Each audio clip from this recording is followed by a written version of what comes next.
Evangelio de San Marcos, capítulo 12, del versículo 1 al versículo 44.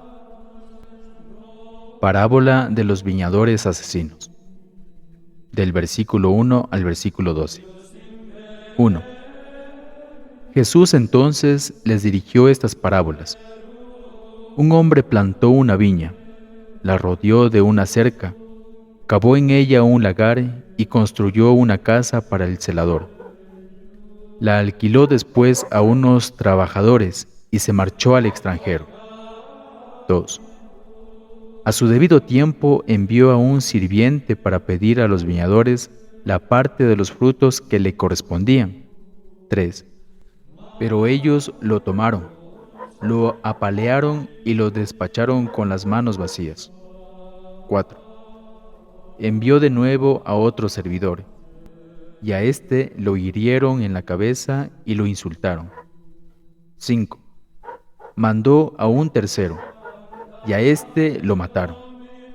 Y envió a muchos otros, pero a unos los hirieron y a otros los mataron. 6. Todavía le quedaba uno. Ese era su hijo muy querido. Lo mandó por último, pensando, a mi hijo lo respetarán. 7.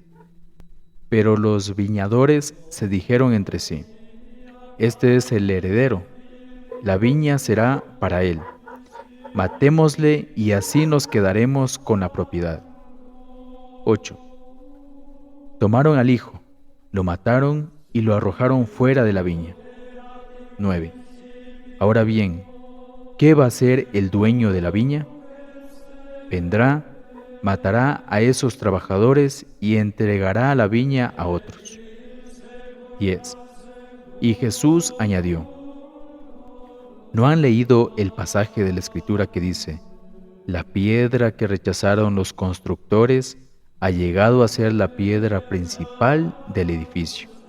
11. Esta es la obra del Señor, y nos dejó maravillados. 12. Los jefes querían apresar a Jesús, pero tuvieron miedo al pueblo. Habían entendido muy bien que la parábola se refería a ellos. Lo dejaron allí y se fueron. El impuesto para el César, del versículo 13 al versículo 17. 13. Querían pillar a Jesús en algo que dijera. Con ese fin le enviaron algunos fariseos junto con partidarios de Herodes. 14. Y dijeron a Jesús, Maestro, sabemos que eres sincero y que no te inquietas por los que te escuchan, sino que enseñas con franqueza el camino de Dios. Dinos, ¿es contrario a la ley pagar el impuesto al César? ¿Tenemos que pagarlo o no? 15. Pero Jesús vio su hipocresía y les dijo, ¿por qué me ponen trampas? Tráiganme una moneda, que yo la vea. 16. Le mostraron un denario, y Jesús les preguntó, ¿de quién es esta cara y lo que está escrito? Ellos le respondieron, del César. 17. Entonces Jesús les dijo, devuelvan al César las cosas del César, y a Dios lo que corresponde a Dios. Jesús los dejó muy sorprendidos. ¿Resucitan los muertos? Del versículo 18 al versículo 27. Entonces se presentaron algunos saduceos. Esta gente defiende que no hay resurrección de los muertos, y por eso le preguntaron. 19. Maestro, según la ley de Moisés, si un hombre muere antes que su esposa sin tener hijos, su hermano debe casarse con la viuda para darle un hijo, que será el heredero del difunto. 20. Pues bien, había 7 hermanos. El mayor se casó y murió sin tener hijos. 21. El segundo se casó con la viuda y murió también sin dejar herederos. Y así el tercero. 22. Y pasó lo mismo con los 7 hermanos. Después de todos ellos, murió también la mujer. 23. En el día de la resurrección, si han de resucitar, ¿de cuál de ellos será esposa? Pues los 7 la tuvieron como esposa. 24. Jesús les contestó: ustedes están equivocados. A lo mejor no entienden las Escrituras y tampoco el poder de Dios. 25. Pues cuando resuciten de la muerte, ya no se casarán hombres y mujeres, sino que serán en el cielo como los ángeles. 26.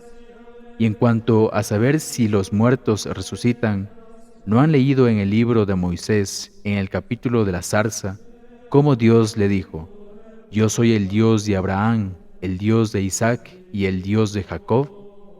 27. Dios no es un Dios de muertos, sino de vivos. Ustedes están muy equivocados. El mandamiento más importante, del versículo 28 al versículo 34.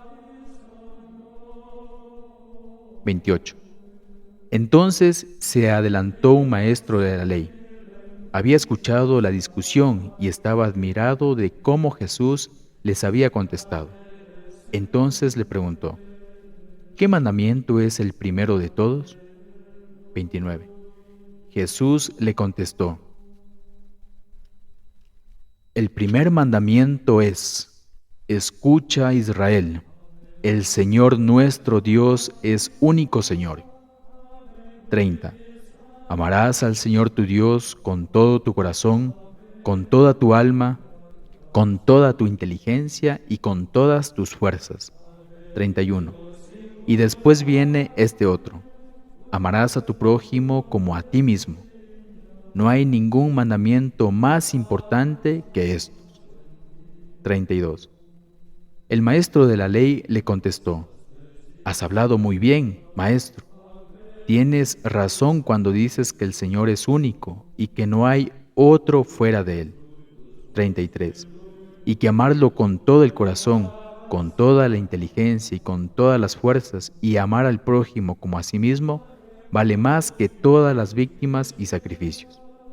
34. Jesús vio que esta era respuesta sabia y le dijo: no estás lejos del reino de Dios. Y después de esto, nadie más se atrevió a hacerle nuevas preguntas. ¿De quién es hijo el Cristo? Del versículo 35 al versículo 40. 35. Mientras Jesús enseñaba en el templo, preguntó: ¿por qué los maestros de la ley dicen que el Mesías será el hijo de David? 36. Porque el mismo David dijo, hablando por el Espíritu Santo: dijo el Señor a mi Señor: siéntate a mi derecha hasta que ponga a tus enemigos debajo de tus pies. 37. Si David mismo lo llama Señor, ¿cómo puede entonces ser hijo suyo?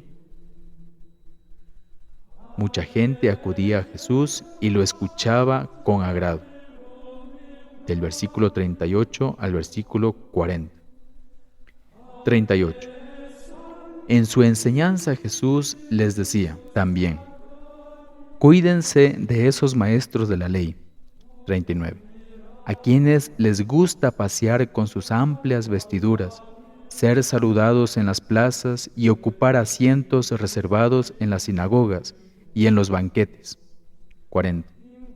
Incluso devoran los bienes de las viudas, mientras se amparan detrás de largas oraciones. ¿Con qué severidad serán juzgados? La ofrenda de la viuda, del versículo 41 al versículo 44. 41. Jesús se había sentado frente a las alcancías del templo y podía ver cómo la gente echaba dinero para el tesoro. Pasaban ricos y daban mucho. 42.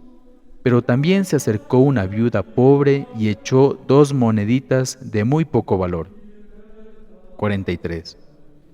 Jesús entonces llamó a sus discípulos y les dijo: yo les aseguro que esta viuda pobre ha dado más que todos los otros. 44. pues todos han echado de lo que les sobraba, mientras ella ha dado desde su pobreza. No tenía más y dio todos sus recursos.